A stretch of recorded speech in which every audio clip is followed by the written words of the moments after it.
बाबा मैं आपका भक्त हूँ बाबा। जी बाबा। क्या समस्या है तेरी बेटा? बाबा रात को नींद नहीं आती, दिन को चैन नहीं मिलता बाबा। चैन नहीं मिलता? क्यों बेटा, तेरी शादी हो गई? जी बाबा।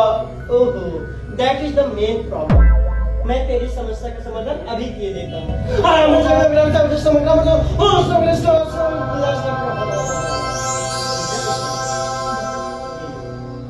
ये क्या है बाबा? ये चंदू की चाची की टिकटें 27 जनवरी ओडियम स्टार बाजार के ऊपर अंधेरी देश, आना मत भूलना। टिकट सिर्फ 200 रुपए की, संतरे की नहीं, टिकट के।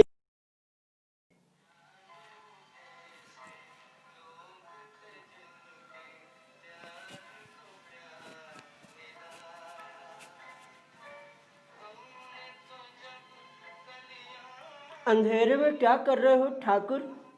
रामलाल, तुम्हें तो पता है मेरे हाथ नहीं है, मैं अंधेरे में क्या कर सकता हूँ रामलाल। नमस्कार भाइयों बहनों, एक जरूरी सूचना। 24 मार्च शाम के 7:30 बजे चंदू की चाची आ रही हैं। मुलाकात के लिए बुक माई शो से टिकटें खरीदें। रामलाल, सूचना समाप्त। रामलाल, रामलाल टिकट बुक कराओ रामलाल, रामलाल टिकट बुक कराओ रामलाल, रामलाल टिकट बुक कराओ रामलाल। कहाँ खो जाऊं ठाकुर? रामलाल टिकट बुक कराओ रामलाल। ठीक है। रामलाल, रामलाल, हाँ। रामलाल, अपने लिए भी एक टिकट बुक कराओ रामलाल। क्या? मेरे लिए? लेकिन क्यों? ताली कौन मेरा बाप बजाएगा रामलाल। हाँ वो भी है ठाकुर।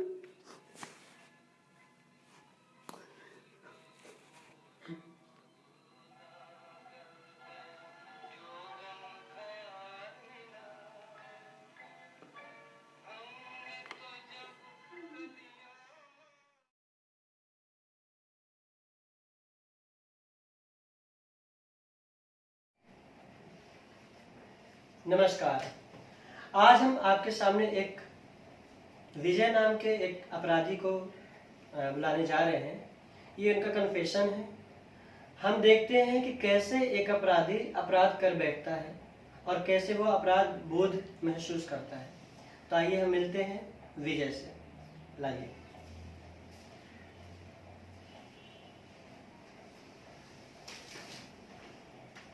हाँ, तो ये है विजय। तो इनका कन्फेशन हम रिकॉर्ड करते हैं आज के लिए। तो आप बताइए आपका परिचय और आप क्या करते हैं?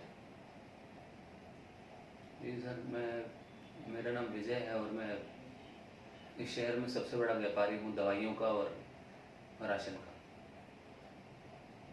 जी, तो जैसा कि आपने बताया कि आप अनाज और दवाइयों का व्यापार करते थे, तो ऐसा क्या हुआ, ऐसा आपने क्या किया जो पुलिस आपको हिरासत में ले ली और आपको गिल्टी फील हो रहा है? सर, मेरे पे ब्लैक मार्केटिंग का कलंक लगा हुआ है। मैंने ब्लैक मार्केटिंग की है। अभी जब 2-3 महीने पहले, आपको याद होगा, हमारे पूरे शहर में महामारी फैली हुई थी।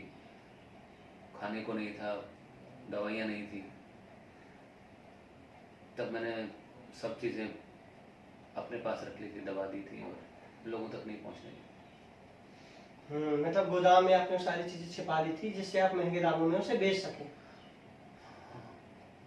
ठीक है। तो आपको ये एहसास कब हुआ कि जो आप ये चीजें कर रहे हैं ये गलत है, आपको नहीं करना चाहिए था?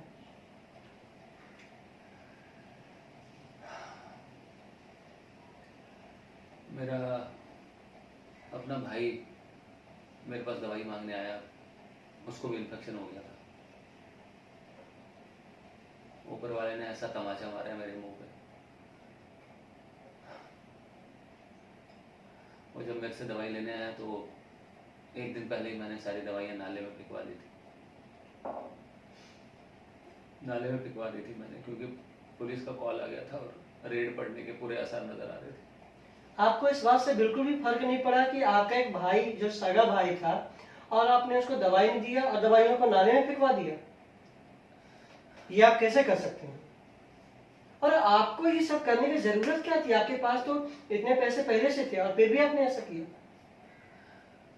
सर, भगवान न करे बीमारी किसी को लगे, और मैं किसी शरीर की बीमारी की बात नहीं कर रहा हूँ, मानसिक बीमारी की बात कर रहा हूँ। तो ये आपको थी या आपके भाई को थी?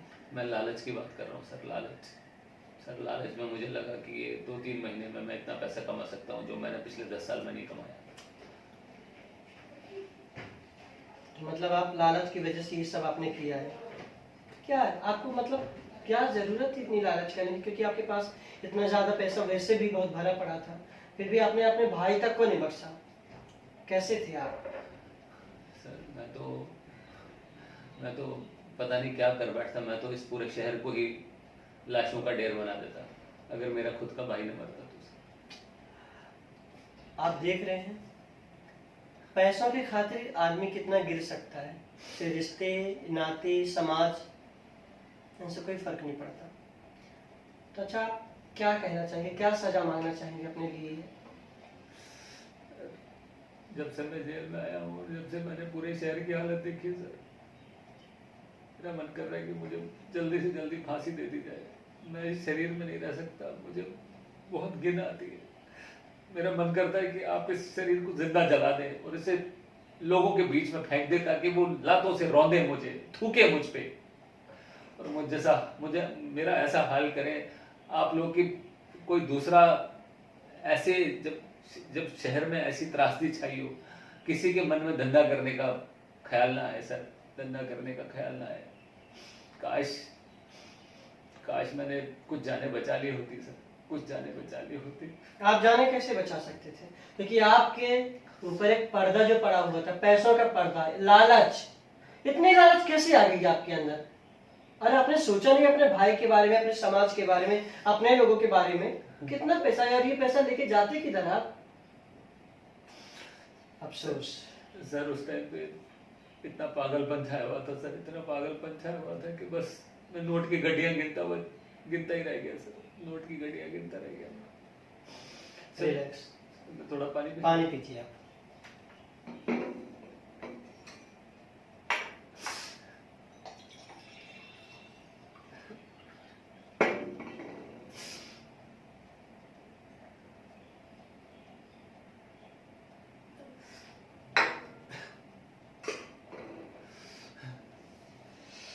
तो आप क्या समाज को क्या संदेश देना चाहेंगे? क्योंकि मुझे नहीं लगता कि आपसे कोई सीख लेगा, लेकिन आपने इतनी चीजें की हैं, तो क्या आप कुछ कहना चाहेंगे, कुछ अच्छा संदेश देना चाहेंगे आप अपने समाज को? मैं तो ऊपर वाले से कहता हूँ मुझ जैसे लोग पैदा ही ना हो,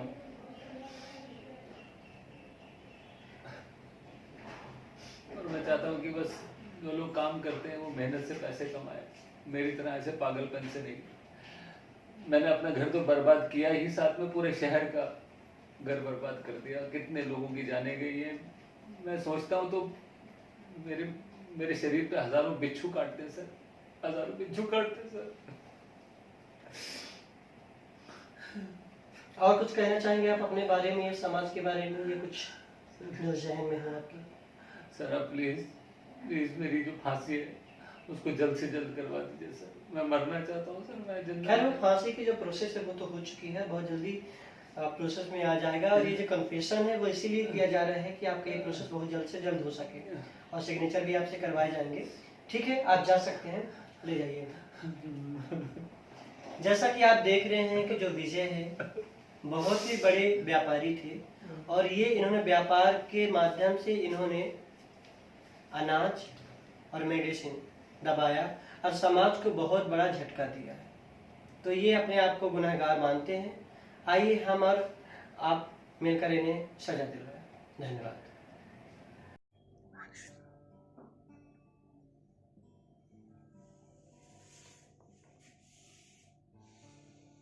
हाँ, मैं गिल्टी हूँ।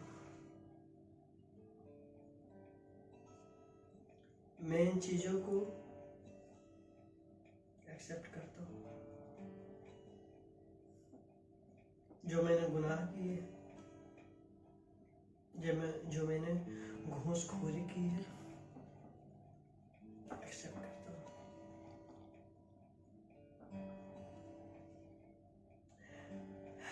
मैं इसलिए एक्सेप्ट नहीं कर रहा हूं कि मुझे फांसी होने वाली है। इवन मैं इसलिए एक्सेप्ट कर रहा हूं क्योंकि मेरा ज़मीर इस चीज को धिक्कार रहा है।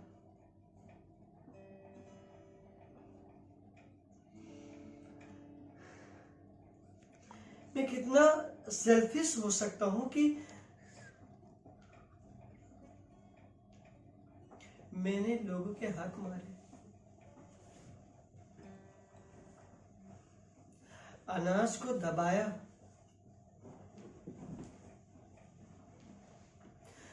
लोगों को मिलने वाली मेडिसिन को मैंने स्टॉक किया, लोग मर गए लेकिन मैं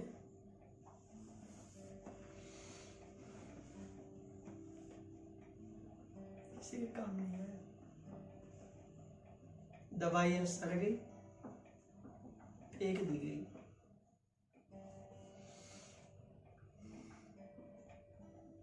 किसी को नहीं दिया मैंने।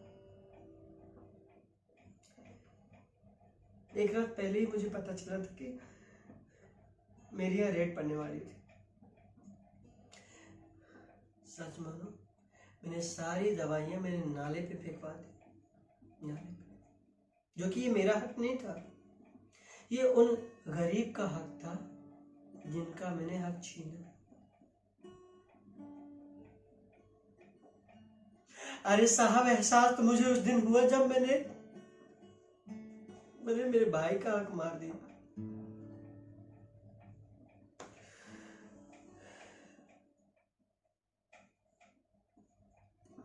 चीखता हुआ आया था मेरे पास, भैया कुछ करो, मेरे लिए कुछ करो।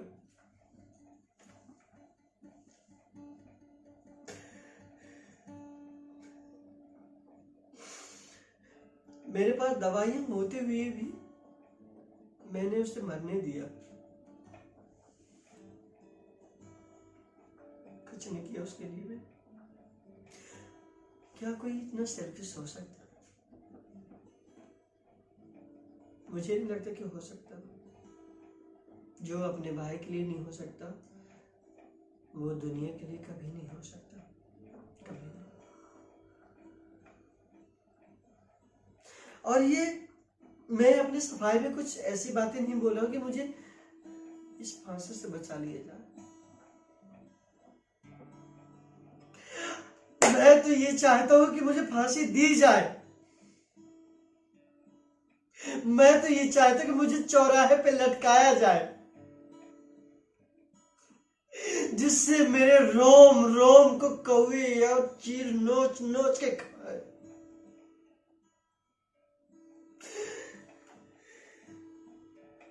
मेरी लाश को चौराहे पे घसीटा जाए,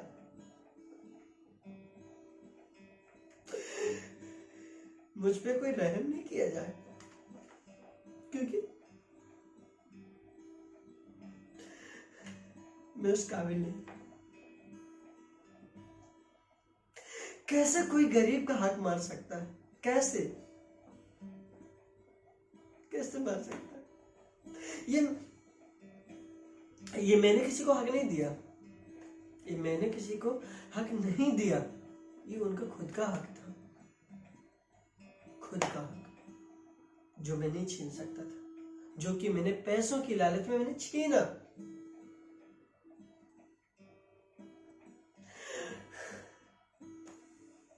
मैं इतना आत्मग्लानि से भरा हुआ कि मुझे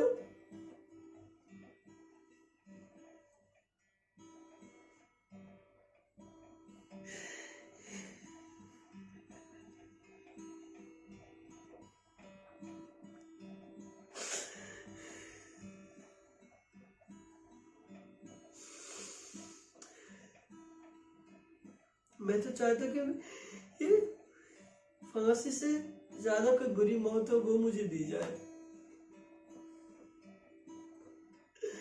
मेरे ऊपर पेट्रोल छिड़क के मुझे आग लगा के चौराहे पे लटका दिया जाए।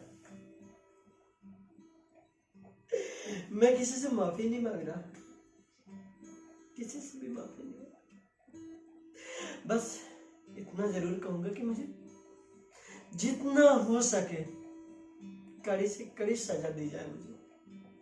That's all.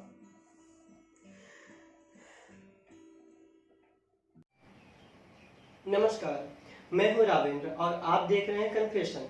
तो आज हम आपके सामने एक ऐसे मुजरिम को लाने जा रहे हैं जिन्होंने बहुत जघन्य अपराध किया है और वो खुद मानते हैं कि उन्होंने ऐसा अपराध किया है। तो पेश करते हैं विजय को लाइव।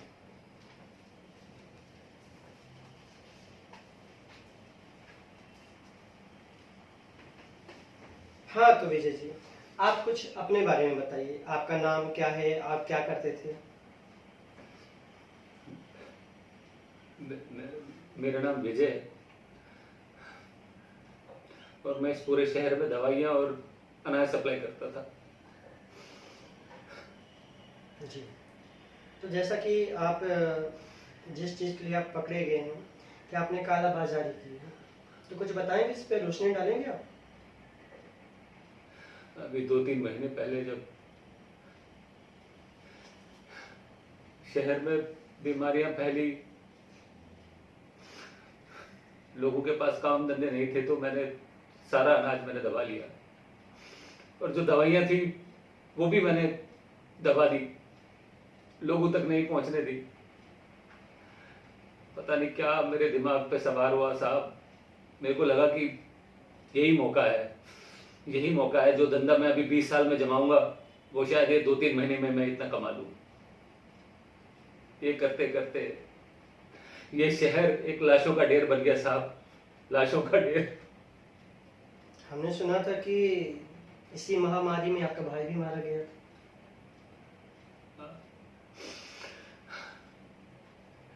वो मेरे पास दवाइयां लेने आया, लेकिन एक दिन पहले पुलिस का फोन आया था मेरे पास। उस चक्कर में मैंने सारी दवाइयां नाले में फेंकवा दी। मेरे भाई को भी दवाइयां नहीं मिली। तब मुझे एहसास हुआ कि अपने को खोने से, अपने भाई को खोने की वजह से बाकी लोगों पे क्या असर हुआ होगा, बाकी लोगों के परिवारों पे क्या असर हुआ होगा साहब, जब मैंने अपने भाई को खोया। तो आपने सारी चीजें की क्यों? क्या इतना ज्यादा पैसा चाहिए था कि आप तो खुद ही इतने रईस थे? हवस, पैसे की हवस साहब, पैसे की हवस। साहब, ऊपर वाला ना हर कर्म की सजा देता है साहब। अगर मेरा भाई नहीं मरता ना साहब, तो मैं पूरे शहर को शमशान बना देता साहब, पूरे शहर को शमशान बना देता सर। इतनी हवस थी मुझे उस टाइम पे ब्लैक मार्केटिंग करने की और हर दवाई को महंगे दामों पे बेचने की। जब मेरा सर अपना भाई मरा तब मुझे वो पेन फील हुआ सर। तब मुझे पता चला कि खुद के जब रिश्तेदार मरते हैं, खुद अपने मरते हैं, तो कैसा लगता है सर। मतलब कि दर्द का एहसास है आपको?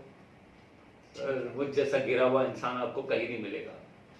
अपने भाई को खोया तब एहसास हुआ सर दर्द का, उससे पहले कोई एहसास नहीं था सर, कोई एहसास नहीं था मुझे। तो आप अपने लिए क्या सजा मांगते हैं? सर, सबसे पहले तो मैं आपसे हाथ जोड़ के एक विनती करता हूँ सर, मेरा जितना जल्दी हो सके मुझे सजा दिलवाइए। मैं चाहता हूँ कि आप मेरे को जिंदा जला के सड़क पे फेंकवा दें, ताकि लोग अपने पांव से रोंदे मेरी लाश को, थूके मेरी लाश पे, और पूरे शहर को ये सबक मिले कि जब ऐसी त्रासदी हो तो एक दूसरे की मदद करनी चाहिए, धंधा नहीं करना चाहिए साहब, धंधा नहीं करना चाहिए। मतलब आपको ये चीजों का एहसास है कि आपने क्या किया है। अच्छा, आप ये बताइए कि समाज को आप क्या संदेश देना चाहेंगे? क्या सर, मुझ जैसा गंदा आदमी, गिरा हुआ आदमी समाज को क्या संदेश देगा साहब।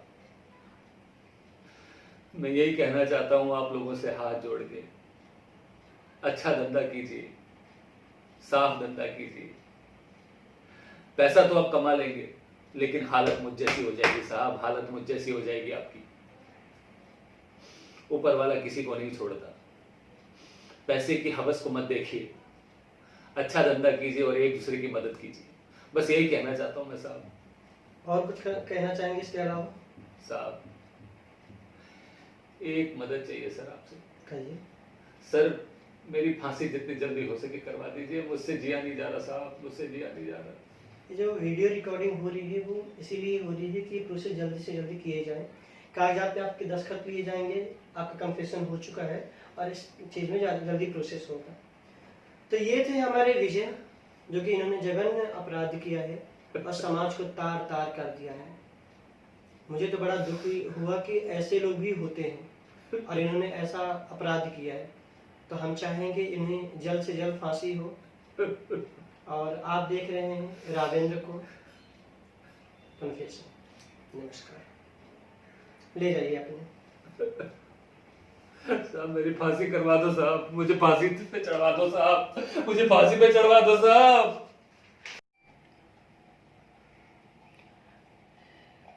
ये बात उन दिनों की है जब गर्मी थी। गर्मियों में हम नानी के यहाँ गए हुए थे और पेड़ के पास एक झूला लगा हुआ था। मेरी बहन को झूला झूलने का बहुत शौक था और वो दौड़ के झूले में चढ़ गई और झूलते झूलते वो हंसने लगी। मुझे बड़ा अजीब सा लगा, लेकिन जैसे ही रात हुई उसने अजीब अजीब सी आवाज़ें निकालने लगी। हम सब तो डर गए थे, लेकिन नानी को कुछ न कुछ मालूम था और उसने पादरी को बुलवा लिया। जैसे ही उस पर मंत्र पढ़े गए और पानी छिड़का गया, वो एकदम से अपने रूप में आ गई और अजीब अजीब सी आवाज़ें निकालने लगी। हम सब डर गए। उसने नानी का गला दबा लिया। नानी ऐसा लगा जैसे बस नानी मरने ही वाली थी। इतने में पापा आए और मेरी बहन का गला दबा दिया। बहन मर गई, लेकिन जब उसे दफनाने के लिए हम खेत पे गए तो वो वापस से जिंदा हो गई और चिल्लाने लगी। चिल्लाते चिल्लाते वो हमारे ऊपर दौड़ी और मेरे पापा जोर से उसके सर पे फावड़ा दे मारा और वो फिर से मर गई। उसको एक सरकारी हॉस्पिटल में ले गए जहाँ मुर्दा घर था। वहाँ भी अजीब अजीब सी आवाज़ें आने लगी। नर्स मानो जैसे डर सी गई, पागलों की तरह वो दौड़ने लगी और वो लाइट बंद होती चालू होती, बंद होती चालू होती। पापा को पता था। वो फिर से हॉस्पिटल पहुंचे। नर्स ने उन्हें रोकना चाहा, लेकिन वो ना रुके। वो चिड़ी, वो फिर से निकली। ऐसे चिड़ के निकली जैसा इस बार हम सबको मार डालेगी। फिर क्या था, पापा ने उठाया बंदूक और गोलियां दागना शुरू किया। फिर उसको ले जाकर भट्टी में जला दिया। तब कहीं जाकर उसका शरीर जला और हम सब बच गए। हमें तो ऐसा लग रहा था जैसे कि बस हमारा जीवन खत्म।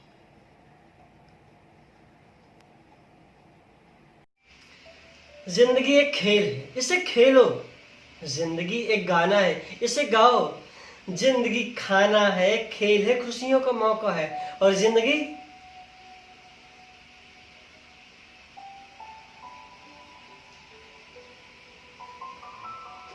बस एक मेरी माँ ही थी जिसमें मुझे स्टार नजर आता था। आज भी मुझे याद है कि स्कूल के प्ले में मैं एक पेड़ बना हुआ था और मेरे कोई डायलॉग भी नहीं थे। मेरी माँ को मेरा परफॉर्मेंस बहुत अच्छा लगा। इनफैक्ट मैं मेरी माँ को दुनिया का सबसे गुड लुकिंग बच्चा लगता था।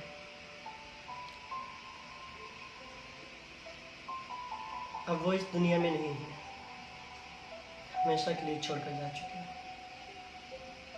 लेकिन आज मैं अपने आप को उनके नज़रिए से देखता हूँ। जब मैं छोटे से टीवी पर बड़े बड़े स्टार को देखता हूँ तो मुझे लगता है कि इनमें ऐसी क्या बात है जो मुझ में नहीं।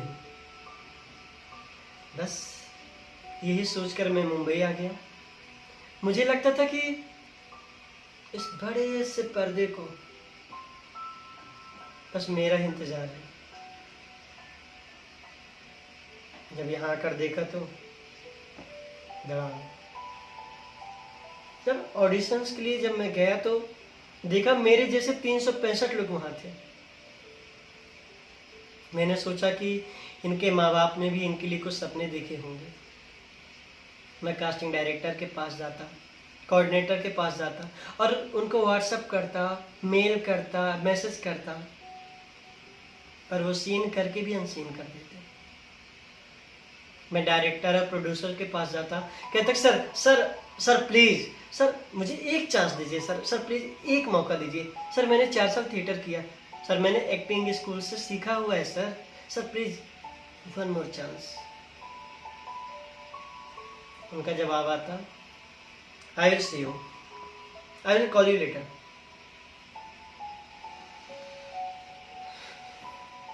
ये मेरी लड़ाई है, मुझे लड़ना भी है और जीतना भी, किसी और के लिए नहीं, खुद के लिए। One day I will do it.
जिंदगी एक खेल है, इसे खेलो।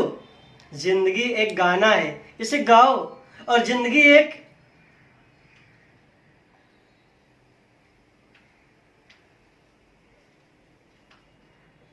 बस मेरी माँ ही थी जो मुझे स्टार समझती थी। आज भी मुझे याद है, स्कूल के प्ले में मैं एक पेड़ बना हुआ था। मेरे कोई डायलॉग भी नहीं थे, पर मेरी माँ को मेरा परफॉर्मेंस बहुत अच्छा लगा। इनफैक्ट मैं मेरी माँ को दुनिया का सबसे गुड लुकिंग बच्चा लगता था, पर मुझे कभी नहीं ऐसा लगा।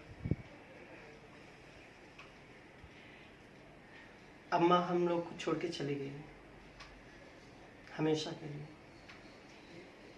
लेकिन अब मैं अपने आप को उनके नज़रिए से देखता हूँ।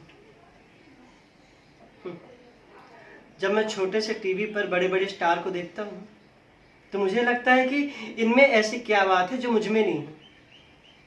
बस यही सोचकर मैं मुंबई आ गया और यहाँ देखता हूँ तो धड़ाम। मुझे वहाँ जाकर पता चला कि कैमरे के आगे जितनी एक्टिंग होती है ना, उससे कहीं पीछे होती है। मैं कास्टिंग डायरेक्टर, कोऑर्डिनेटर के पास मैसेज भेजता, कॉल करता, व्हाट्सएप करता, वो सीन करके भी अनसीन कर देती थी।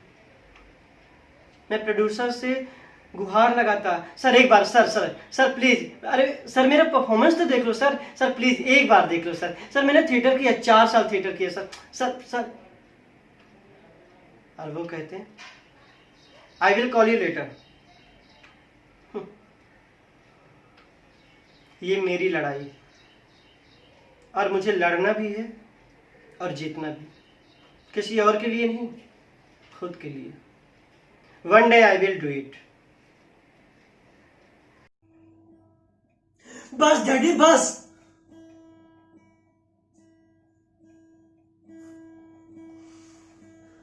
बचपन से ही प्यार और ममता का शब्द केवल मैंने शब्दों के रूप में ही सुना सर।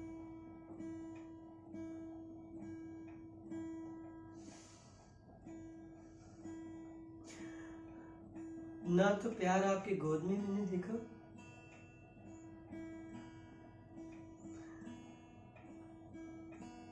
और ना ही ममता को माँ की आंचल में।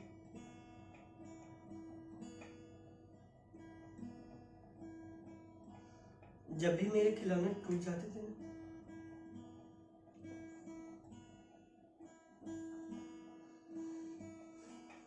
हर बार एक नया खिलौना लाकर आपने दिया।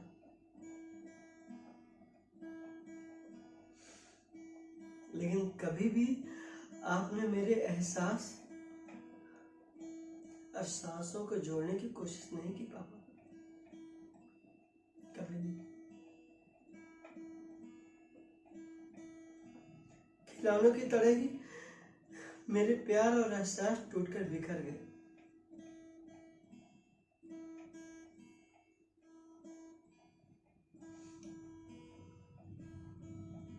माँ तो छोड़कर चली गई, लेकिन आप तो जिंदा थे तो पापा, आप तो जिंदा थे। लेकिन आपने भी कभी बेटे का प्यार नहीं दिया मुझे।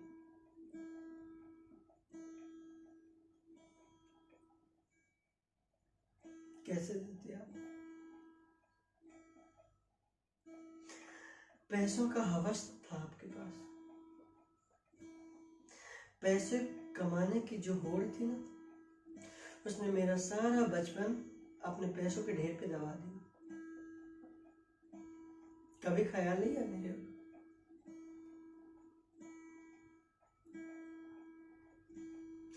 इनफैक्ट आपने कभी ये सोचा ही नहीं कि आपका कोई बेटा भी है? क्या आप उससे प्यार करते, लोरी सुनाते, उसकी बातें सुनते? नेवर।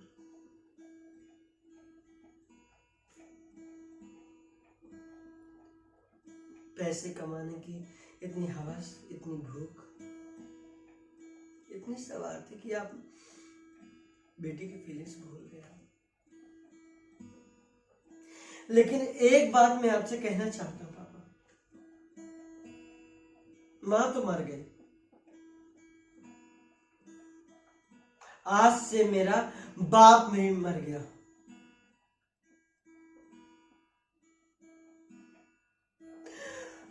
और ये समझ लेना पापा यार कि आज के बाद आपका ये बेटा भी मर गया। That's all.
ओम भूर्भुवस्सुः तत्सवितुर्वरेण्यं भर्गो देवस्य धीमहि धियो यो न प्रचोदयात्।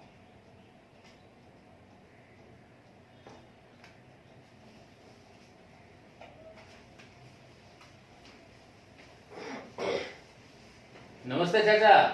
नमस्ते नमस्ते। अरे तुम? चाचा सुना है कि तुम पे हमला हुआ है, हम्म, सोचा कि तुम्हारा हालचाल पूछे। Thank you. अरे चाचा थैंक यू की कोई बात नहीं चाचा, आपका और हमारा तो खून का रिश्ता है। चाचा आप हमें कुछ भी समझें, कमीना, कुत्ता, गिरा हुआ, कुछ भी, लेकिन अपना तो रिश्ता है चाचा। चाचा तुम जानते हो, मैं जानता हूं कि ये हमला तुम पे किसने करवाया। मन तो करता है साले का कॉलर पकड़ के खदेड़ के बाहर निकालो और गोली मार दो साले की, लेकिन चाचा खुद को गोली कैसे मार दूं? हाँ, ये हमला मैं नहीं करवाया था। अरे एक जमीन का टुकड़ा ही तो है, हैं? क्यों नहीं कर देते हमारे नाम? अरे बेटा तुम्हारा ही तो है, अब मेरे मरने के बाद अब कौन लेगा? तुम्हारे ही सब कुछ। चाचा क्यों राजा हरिश्चंद्र बने हुए हो? हैं? सच्चाई का साथ दोगे? हैं? तुम्हारा तो इरादा इस जमीन के टुकड़े को अनाथ आश्रम में देने का है, सब पता है हमें। और तुम जानते हो जल्दबाज आदमी हैं हम बहुत ज्यादा। इस खून में ही इतना कमीनापन भरा हुआ है ना चाचा, क्या करें, आदत से मजबूर हैं। और तुम तो जानते ही हो 6 ही महीने में पैदा हो गए थे, सबको लगा मैं तो गया, आपको भी। लेकिन क्या करें चाचा, कमीने लोग ना इतनी जल्दी मरते नहीं है चाचा। हम तो बच गए, तुम नहीं बच पाओगे। ठीक है, इसलिए जितना जल्दी हो सके ये जमीन का टुकड़ा मुझे दे दो, और वो अनाथ आश्रम की बात जो है अपने मन से निकाल दो। जयराम जी, ध्यान रहे चाचा, फिर मिलेंगे।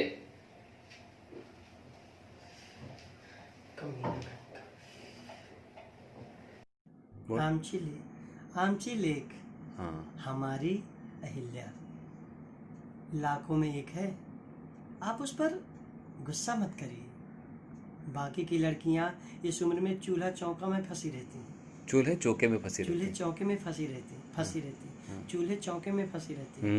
लेकिन हमारी बिटिया, उसे तो ज्ञान की भूख है। आप चिंता मत करिए अहिल्या की अम्मा, अहिल्या की आई। हाँ। हमें भी उसकी शादी की चिंता है, उसकी विवाह की चिंता है। भगवान कोई ना कोई नहीं, हम भी उनके लिए एक सुयोग्य वर ढूंढ रहे हैं। आपको क्या लगता है कि हम उनके लिए योग्य वर नहीं ढूंढ रहे? क्या लगता है कि हम कौन योग्य वर ढूंढेंगे? अरे सीखना पड़ेगा है तो योग्य वर ढूंढेंगे। बाकी महादेव की इच्छा, मैं की लगाता हूँ क्योंकि कहीं भेजा। हाँ। बाकी महादेव की इच्छा, हमारी बेटी महादेव की भक्त है और वो जरूर हमारा भला करेंगे। लेकिन एक बात कहता हूँ, वो जरूर किसी न किसी को हमारे घर भेजेंगे, हमारी अहिल्या के लिए। हमारी अहिल्या के लिए। हाँ। नमस्ते चाचा, कैसी है तबीयत आपकी? सुना है या आपके ऊपर कोनो हमला हुआ है? अरे नहीं नहीं चाचा, थैंक यू कहने की जरूरत ना है। अब अपने ही तो अपनों के काम आता है और हम आ गए। लेकिन चाचा, हमको अच्छी तरह से मालूम है कि ये हमला कौन करवाया। समझो, जी में तो आता है ना कि उसको गोली मार दो, पर अपने आप को गोली कैसे मारी चाचा, कैसे मारी? अब आप कहोगे कि बड़ा हरामी है, कुत्ता है, कमीना है? तो क्या है ना चाचा, जो खून है ना, हमारे खून में ही साला हरामी पड़ा, समझो। और ये जो जमीन का जो टुकड़ा है ना, वो आप हमारे नाम कर दो। और ज्यादा हरिश्चंद्र बनने की जरूरत नहीं चाचा। क्या वो हमें जल्दी बहुत है, बहुत जल्दी। तो हम पैदा भी 6 महीने में हो गए थे। लोगों को लगा कि हम तो गए, पर हम बच गए चाचा। लेकिन एक बात है चाचा, आप नहीं बचे। समझो, जमीन का टुकड़ा चुपचाप से आप हमारे नाम कर दो। जय राम जी की।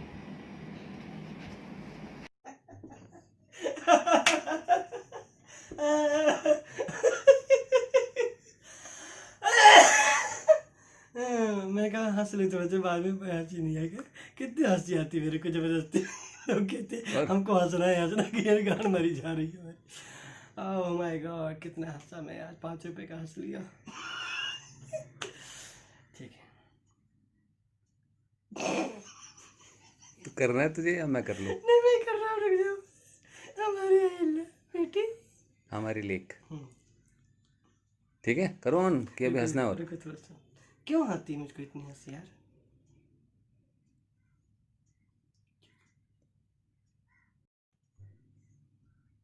हमारी लेक, हमारी अहिल्या लाखों में एक है। आप उस पर गुस्सा मत करिए। बाकी की लड़कियां चौका चूल्हा में लगी रहती हैं, पर हमारी बेटी, उसे तो ज्ञान की भूख है। आप, हमें भी उसकी चिंता है। आप चिंता मत करिए अहिल्या की आई। हम भी सोचते हैं कि अहिल्या के लिए योग्य वर कहाँ से लाएंगे, लेकिन सब महादेव की इच्छा, वो सब भला करेंगे। और हमारी अहिल्या तो उनकी भक्त भी है, और मैं सच कहता हूँ, वो जरूर किसी न किसी को भेजेंगे। नमस्ते, मेरा नाम राजेंद्र गर्ग है। एज है 27 साल, हाइट है 5 फुट 4 इंच और कांटेक्ट नंबर है 7718048566। मैंने 3 साल इंदौर में थिएटर किया है, उसके बाद 1 साल दिल्ली में किया है और 3 साल मैंने मुंबई में किया है। मुंबई के अंदर मैंने काफ़ी सारे प्ले किए हैं, जिसमें काफ़ी लंबे लंबे रोल भी मैंने किए हैं। और मुझे स्विमिंग बहुत अच्छी तरीके से आती है। और मेरा प्रोफाइल,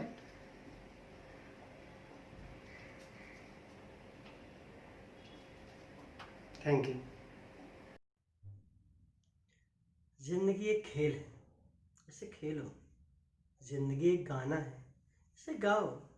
जिंदगी को आप जी भर के जियो। जिंदगी को बिल्कुल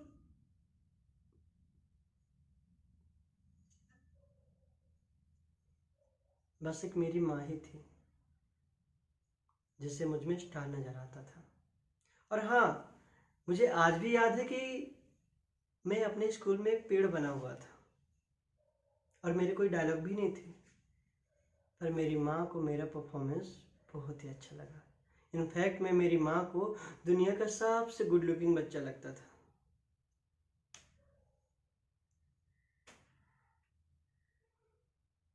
पर वो आज नहीं है, लेकिन मैं अपने आप को उनके नज़रिए से देखता हूँ।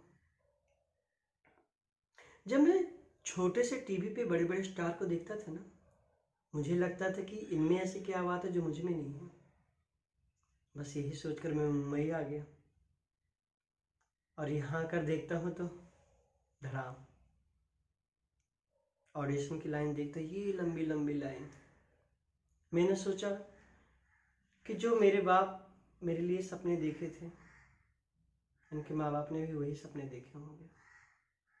लेकिन बॉस, जितनी एक्टिंग कैमरे के सामने होती है ना, उससे कहीं ज़्यादा कैमरे के पीछे होती है, जो मुझे नहीं आती थी।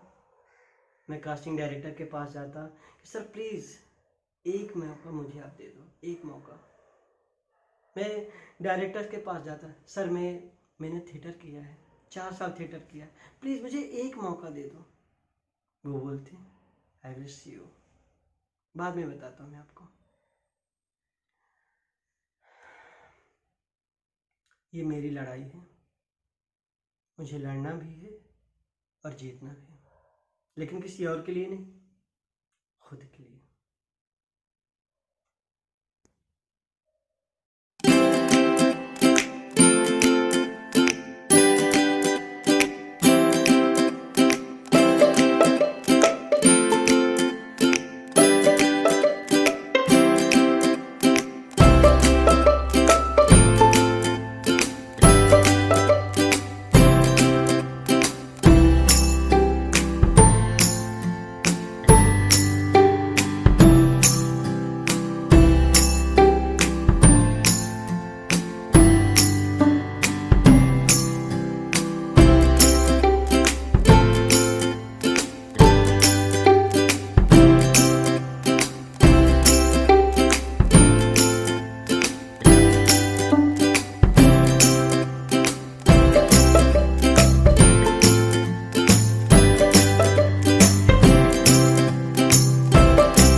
बाबा मैं आपका भक्त हूँ बाबा। जी बाबा। क्या समस्या है तेरी बेटा? बाबा रात को नींद नहीं आती, दिन को चैन नहीं मिलता बाबा। चैन नहीं मिलता? क्यों बेटा, तेरी शादी हो गई? जी बाबा। ओहो, that is the main problem. मैं तेरी समस्या का समाधान अभी किए देता हूँ।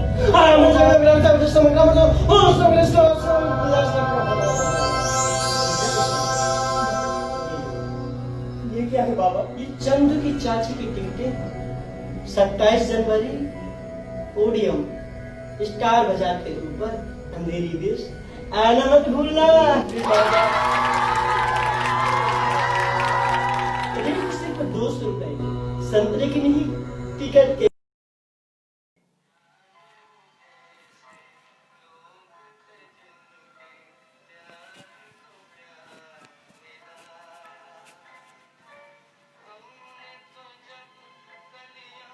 अंधेरे में क्या कर रहे हो ठाकुर? रामलाल, तुम्हें तो पता है मेरे हाथ नहीं है, मैं अंधेरे में क्या कर सकता हूँ रामलाल। नमस्कार भाइयों बहनों, एक जरूरी सूचना। 24 मार्च शाम के 7:30 बजे चंदू की चाची आ रही हैं। मुलाकात के लिए बुक माई शो से टिकटें खरीदें। रामलाल, सूचना समाप्त। रामलाल, रामलाल टिकट बुक कराओ रामलाल, रामलाल टिकट बुक कराओ रामलाल, रामलाल टिकट बुक कराओ रामलाल। कहाँ खो जाऊं ठाकुर? रामलाल टिकट बुक कराओ रामलाल। ठीक है। रामलाल, रामलाल, हाँ।